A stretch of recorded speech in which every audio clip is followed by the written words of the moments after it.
हर हर महादेव। नमस्ते दोस्तों, अगर मेरा शिव चर्चा भजन गीत आपको अच्छा लगे, प्यारा लगे तो लाइक और सब्सक्राइब करना ना भूलें।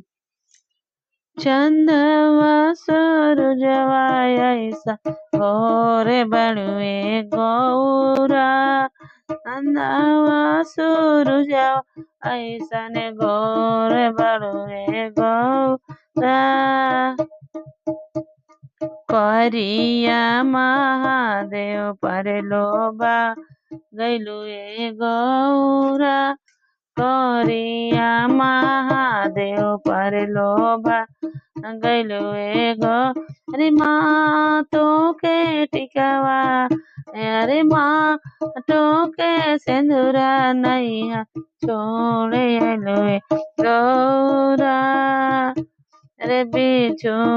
अरे चंदना चंदरमा संग लो पागलु ए गौरा,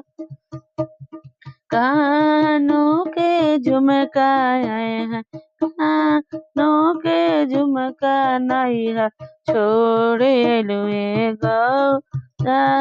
बिचु के कुंडलवा पर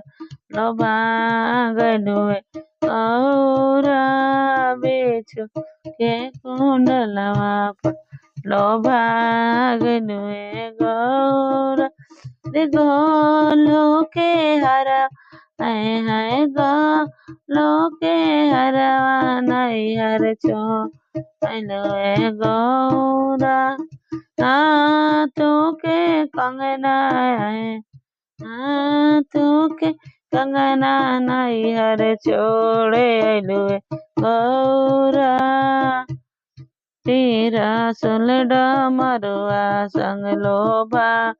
गैलु ए गौरा,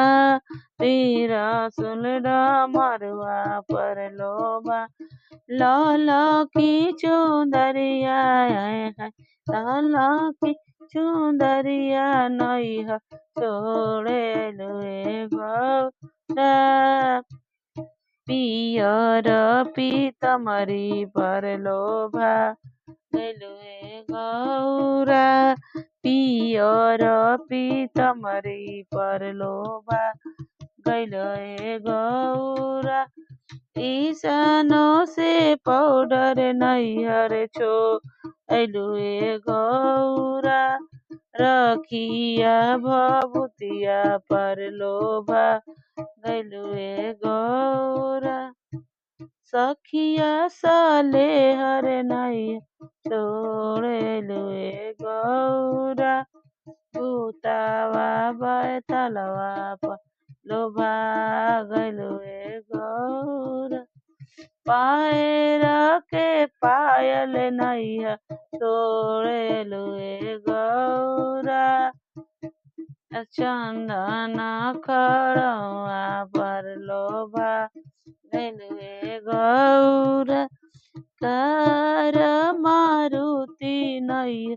छोड़े अलो ए गौरा, बासा बैलवा पर लोभा